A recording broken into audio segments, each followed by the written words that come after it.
what's up, you guys? Welcome back to Unfazed. I'm Savannah. And I'm Sierra, and today we're going to be talking about how to network safely while traveling. First and foremost, we are going to start with networking is absolutely so important, especially when you're traveling. You never know who you're going to meet. You never know who might benefit you in the future, and traveling opens your window of opportunities in your little bubble that you've grown up with completely. It's expanded it to the entire world. So it is super important to be open to getting to know people while you're on your trips, but at the same time, I understand that it can be dangerous, especially if you're young and a girl, a guy, whatever it is. So one of the main things we're going to be talking about is when you're going out, when you're at a club and someone asks for your number, say it's romantically, it starts out that way, and they invite you to go hang out. I'm just going to say a situation that we had. We just came back from Mexico, and there was a guy who asked for my contact information and for my friend's contact information, and they asked to pregame the following night. And we were kind of iffy about it. We were like, okay, we don't know them at all. We came with our group. Thankfully, we came with guys too. But if we wouldn't have, it wouldn't have been a smart idea to go to meet up at their hotel or wherever they're staying. So instead, what you could redirect it to is, let's meet at the club. Like, we have our own pregame plans, but let's meet up at the club. This is my number. I totally agree. I feel like when you're traveling, you meet a lot of people. You never really know who you're meeting because obviously people don't put their whole life resume when they're traveling and just casually talking to a bunch of other people that are traveling in the same place. But I think you should never judge a book by its cover. You never know if someone could be a connection to a future employer or if they could even be the future employer. I think it depends on what age range you're kind of like networking with. But for example, for us, if we're talking to other people our age, maybe their parents could be our future employer, or their parents might know someone, or they might know someone could be our next employer or person that could connect us with a good internship. We don't know.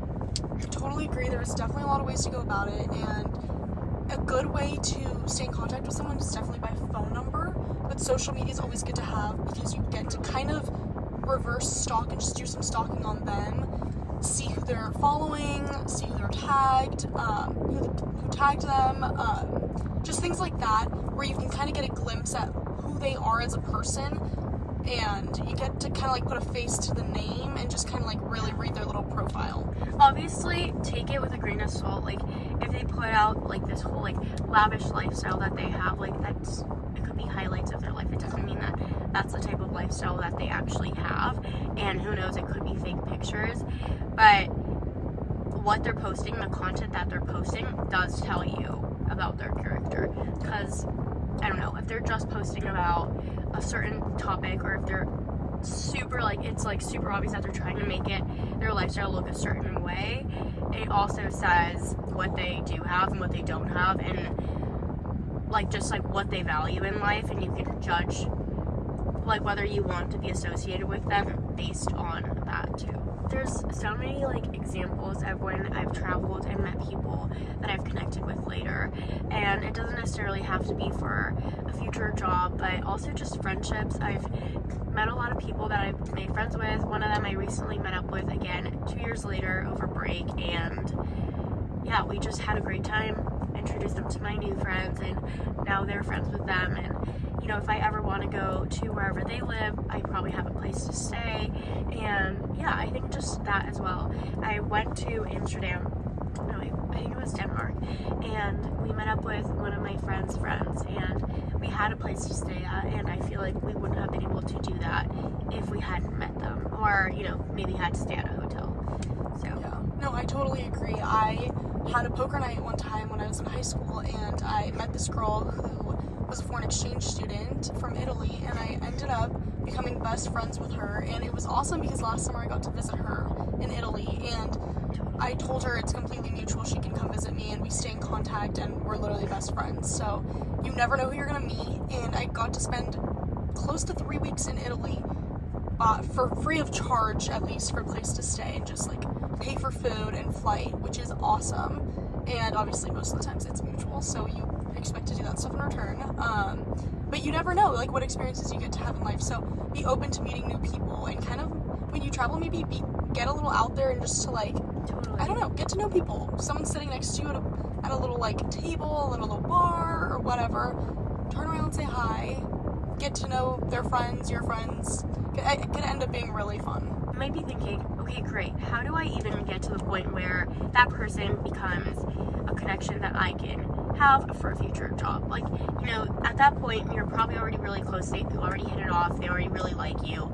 And obviously that doesn't get offered to you as easily as saying like, hi, what's up? I like your dress, whatever. Like, so I think that a great way to start is just by having a casual conversation with them and bonding over something. You see that they're talking about a specific thing, you can have a mutual agreement that you also like that type of stuff. Obviously, don't lie, but if you like it, definitely make sure that you let them know that you have things in common with them, because people are more attracted to people that have things in common with them, and they automatically feel connected to you if they can relate to you. Exactly. So making sure you enhance those little things that you see that you both have in common can just speed up like you having a good conversation with them and speed up the process, and you can start talking about like, what do you do back home, like what kind of like things you do, and then they'll probably be open to sharing those things. And then for you to share those things as well, I feel like people reciprocate and mirror how open you are in a conversation with them and how deep you get. If they get deep and you don't get deep, they're probably not going to continue that conversation that way, and they're going to go back to a superficial conversation, because people like to reciprocate the conversation that you guys are having. Yeah, I completely agree. And also, I feel like it's very important to somewhat, I know you're on vacation, but somewhat keep a professional or just like responsible, I guess, profile, because you never know who they do know. And if they do have family that maybe owns a business or something that could potentially be a connection for you, they're not going to recommend you to their parents if they respect them and they see you as someone who's just like a wild thing that's like jumping off of cliffs and like doing all these crazy things without having a second thought. So if you see that they are a potential connection, or maybe before you even know it, just kind of think twice and maybe just filter what you might be saying or doing a little bit, just in case it could potentially be someone that maybe is into your future. Okay, another thing I forgot to mention was the friend that I met up with recently. He knew how stressed out I was with just looking for a job after college and making sure that I was in the healthcare field, and it's super competitive in the first place. So he ended up asking his boss, and his boss is friends with someone that works in healthcare that could get me an internship. It's obviously in a different state, but it's so sweet, and I think it's so thoughtful, and you don't meet people like that all the time, and even your close friends sometimes aren't that generous. So you never really know who you meet abroad, and yeah, I just think that you really don't know who you can meet, and a lot of people are really generous and could end up offering you a job at one point, or being the connector, and you know, maybe that doctor or healthcare provider wasn't looking to find an intern, but they are friends with that person and are giving me a shot. So you never know. And even if you don't take it, it's a possibility. And if you go to that state, you have an option. Networking applies to your day-to-day life too, not just traveling. You never know who you're gonna meet. I was at a coffee shop one time, and I hear this lady talking about these very luxurious trips, and she's talking about private jets and how she's booking them, and you know, luxury destinations. And I was very intrigued. I was like, wow, she sounds like she has a very interesting job, definitely a lot going for herself. And as a college student, it's extremely competitive, so you have to be out there. And we started a conversation on something random. Like, she was the one that butted into my conversation. And she ended up, and then I brought up, I was like, sorry, I wasn't trying to eavesdrop, but I heard you were planning like some fun destination, whatever. And then she tells me her career, and she plans honeymoon, like luxurious honeymoons for people who are pretty high up there. And she said she has connections to private jets, whatever. Super interesting. And she ended up giving me her contact information and saying that if I was ever looking for a job, whether it was to take something off of her hands, I completely have the job. So that was out of nowhere, and that was just while I was studying one morning. So you never know, and just be open to meeting people and getting yourself out there. It's super important, for sure. Just remember to get out of your comfort zone. Obviously read the room, not during, at nighttime it can be a little bit more sketchy, a little bit more skeptical. Like, probably approach someone when you're with your friends, and not just like in a dark alley or anything like that, but in an open setting with a lot of people where you feel like you are already be safe. You really never know who you might meet. It could be a person that you can travel with. It could be a person you can stay with if you ever want to go to a city where they live. And it could be an internship like connection. You never really know. And I think that it's important to be a kind person and to just show that you are a good person to other people and that you are interested in things and share those things with people. And yeah, I think that's how everything starts. Completely agreed. I'm Savannah. And I'm Sierra. And this is Unfazed. Signing off.